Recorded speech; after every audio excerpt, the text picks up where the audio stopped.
इस चैनल के माध्यम से आज हम देखेंगे क्लास 12 की कक्षा 12 की फिजिक्स। समांतर प्लेट संधारित्र की धारिता जब उसकी प्लेटों के बीच आंशिक रूप से परावैद्युत पदार्थ है था। अब माना कि ये x और y दो समांतर संधारित्र की प्लेटें हैं जिनके बीच की दूरी ये d है तथा प्रत्येक प्लेट का क्षेत्रफल a। अब इसके बीच में दोनों संधारित्र प्लेटों के बीच में किसी परावैद्युत पदार्थ की पट्टी जैसे कांच इसमें रखी गई है जिसका परावैद्युतांक k है और उसकी जो मोटाई है वो t है। अब इस प्रकार हम देखते हैं कि दोनों प्लेटों के बीच जो वायु में दूरी है वो d माइनस टी है। पूरी दूरी d थी, उसमें से इतना निकाल दिया गया तो d माइनस टी है। अतः प्लेटों के बीच वायु में वैद्युत क्षेत्र की तीव्रता वो होती है E0 इक्वल टू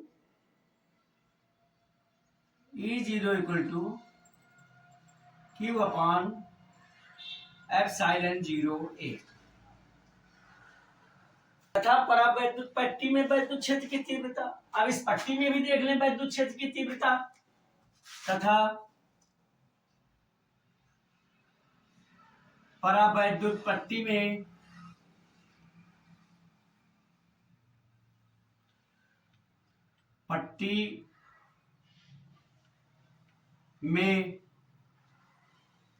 वैद्युत क्षेत्र की तीव्रता। वैद्युत क्षेत्र की तीव्रता ये हो जाएगी E equal to Q upon K epsilon 0A। ये हो जाएगी इस परावैद्युत पट्टी में वैद्युत क्षेत्र की तीव्रता। अब ये प्लेटों के बीच विभवांतर B हो, यदि प्लेटों के बीच विभवांतर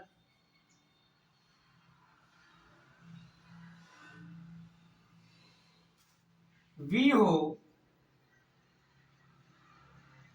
तो V इक्वल टू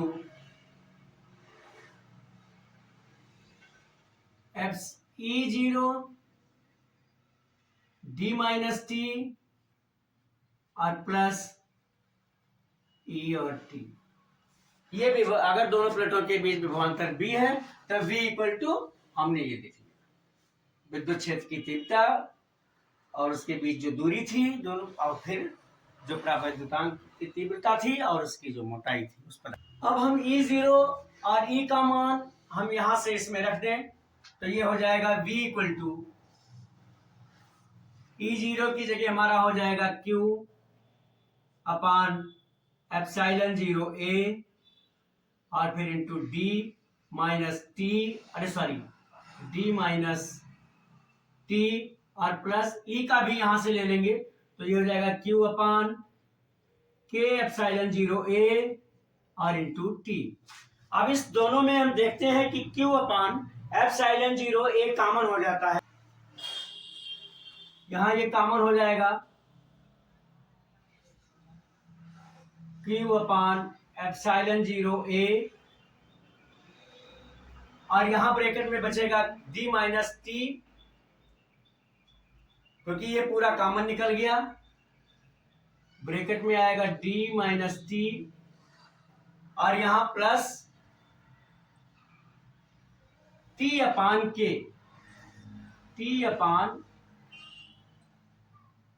के ये हो जाएगा।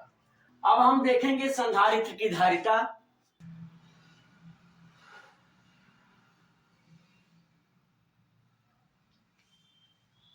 चलिए संधारित्र की धारिता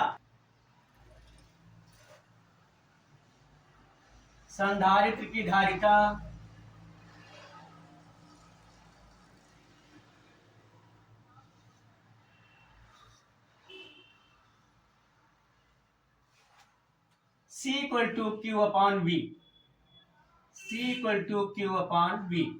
अब यहां से हम V का मान यहां से रख देंगे या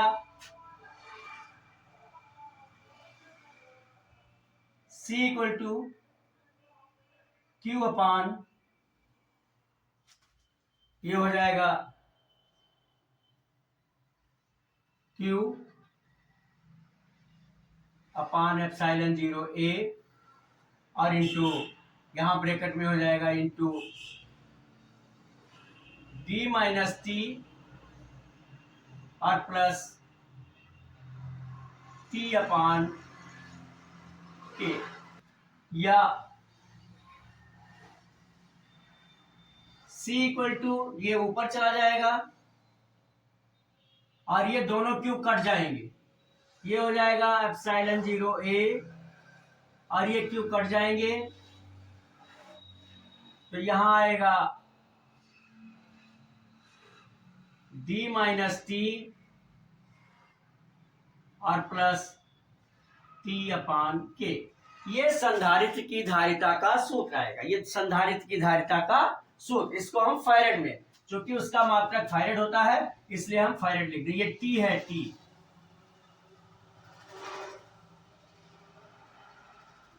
इतना फैरेड। ये आई संधारित्र की धारिता का सूत्र, C equal to epsilon 0 A upon D minus T plus T into K farad. अब चूंकि K का मान सदैव 1 से अधिक होता है, इसलिए इसको हम फिर आगे देखेंगे तो सूत्र में K की, तो ये दूरी घट जाएगी। अब आइए एक बार फिलहाल पहले हम पुनः इसको देख लें कि कैसे हम निकालेंगे। समांतर प्लेट संधारित्र की धारिता, जबकि उसके बीच में, और दोनों जो उसकी प्लेटें हैं समांतर, उनके बीच में कोई परावैद्युतांक पदार्थ आंशिक रूप से रखा गया हो, तो उसके बीच हम संधारित्र के, मतलब उसके बीच हम उसकी धारिता कैसे निकालेंगे। अब माना कि x y दो समांतर संधारित्र की प्लेटें हैं, या दो संधारित्र समांतर प्लेटें हैं संधारित्र की, जिनके बीच की दूरी d है और उनके बीच तथा प्रत्येक प्लेटों का क्षेत्रफल a है, और उनके बीच एक आंशिक रूप से k मोटाई का एक परावैद्युतांक पदार्थ जैसे कि कांच रखा हो जिसकी मोटाई t हो, तो इन दोनों प्लेटों के बीच जो वायु होगी उसमें, चूंकि दोनों प्लेटों के बीच की दूरी d थी और ये t इसकी मोटाई है, तो इतना d में से ये हम निकाल देंगे, बाकी जो बचेगी उसमें वायु होगा।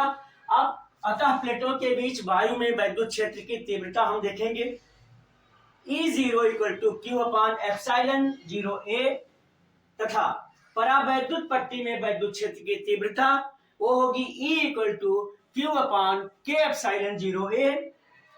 अब ये दोनों प्लेटों के बीच विभवांतर V हो, तो दोनों प्लेटों के बीच, जैसे जो वायु में है, वायु में दूरी है D माइनस T, परावैद्युतांक की दूरी के बीच जो मोटाई है उसकी T है, इसलिए अब दोनों प्लेटों के बीच अगर विभवांतर V हो, तब हम देखेंगे कि V equal to E0 D minus T plus E into T।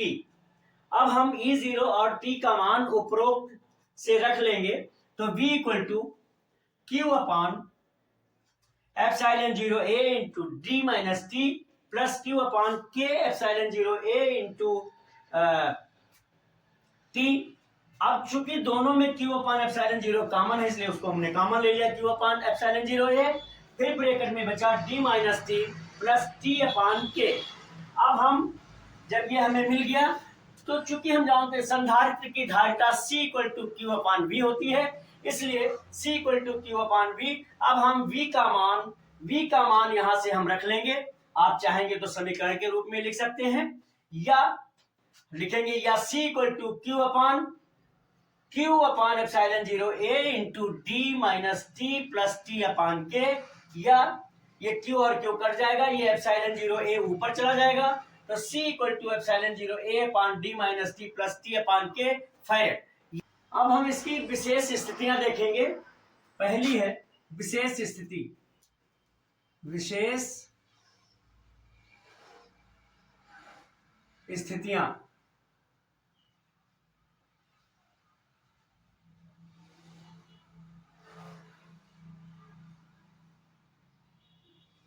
पहला है यदि प्लेटों के बीच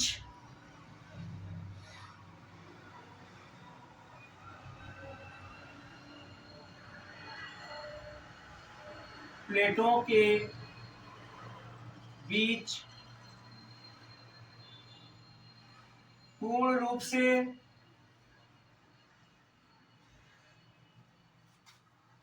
परावैद्युतांक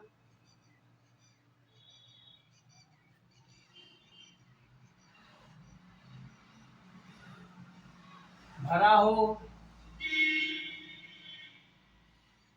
अर्थात D equal to T, D equal to जो ये पूरी दूरी है वायु की भी थोड़ी बहुत थी, अब इस पूरी जगह में परावैद्युतांक भर दिया गया है तो उसकी जो मोटाई है वो T, अर्थात T इक्वल टू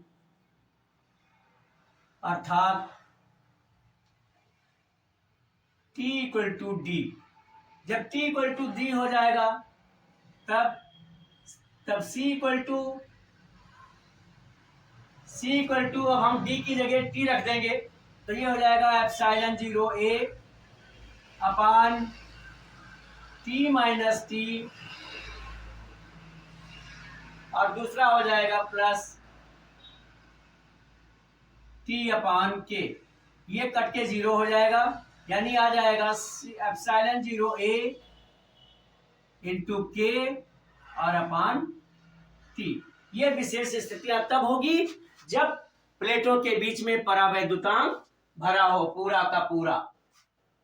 दूसरी स्थिति है यदि प्लेटों के बीच में पूरी केवल वायु या निर्वात हो।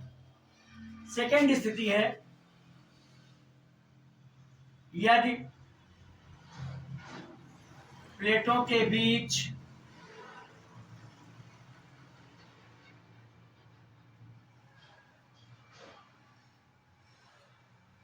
निर्वात अथवा वायु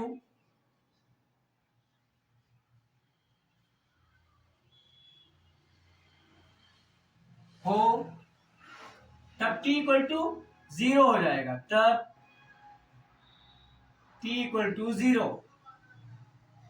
अतः तब हम देखेंगे कि धारिता क्या हो जाएगी, C इक्वल टू ये हो जाएगा एप्सिलॉन 0 A। जब हमारा T 0 हो जाएगा तो ये आएगा D माइनस 0 और प्लस 0 अपान K, और इस तरह से फिर हम देखेंगे ये हो जाएगा एप्सिलॉन 0 A, D में से 0 निकल जाएगा, D बचेगा, 0 में K से भाग हो जाएगा, 0 हो जाएगा, यानी नीचे बचेगा D। ये थी विशेष स्थिति। तो तीसरी स्थिति आइए देख लेते हैं। यदि प्लेटों के बीच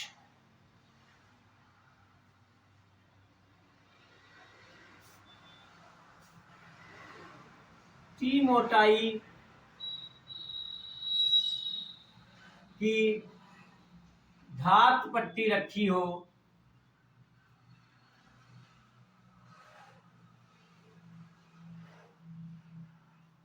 या प्लेटों के बीच धातु की T मोटाई की पट्टी रखी हो तब आइए हम देखते हैं तब क्या हो जाएगा, यानी K जो परावैद्युतांक है वो उस समय अनंत हो जाएगा, K इक्वल टू तब अनंत होगा। हम देखेंगे तब C equal to epsilon 0 A upon D minus T और प्लस T अपान इनफाइनाइट। और हम जानते हैं कि किसी भी नंबर में अगर हम अनंत से भाग करते हैं, इनफाइनाइट से करते हैं तो वो 0 हो जाता है, यानी T में अनंत से भाग करेंगे तो ये 0 हो जाएगा। तो मेरी जो ये धारिता आएगी उस समय जब प्लेटों के बीच में धातु की पट्टी रखी हो T मोटाई की तब के लिए, तो ये हो जाएगा एप्सिलॉन 0 A और अपान D माइनस T। इस तरह से ये विशेष स्थितियां थी। अगर आपको अच्छी तरह से समझ में आया हो, अच्छा लगा हो तो मेरे वीडियो को लाइक जरूर करें और शेयर करें। चैनल को सब्सक्राइब ना किया हो तो कर दीजिए। और आपकी किसी भी तरह की प्रॉब्लम हो, चाहे वो फिजिक्स के न्यूमेरिकल में हो, फिजिक्स के डेरिवेशन में हो, या मैथमेटिक्स में हो, इंग्लिश के ग्रामर में हो, या हिंदी के व्याकरण में हो, तो मेरे व्हाट्सएप नंबर 9452510510 385 पर लिखकर भेजें, सॉल्यूशन आप तक अवश्य पहुंचेगा। अब तक मेरे साथ इस वीडियो में बने रहने के लिए बहुत बहुत धन्यवाद।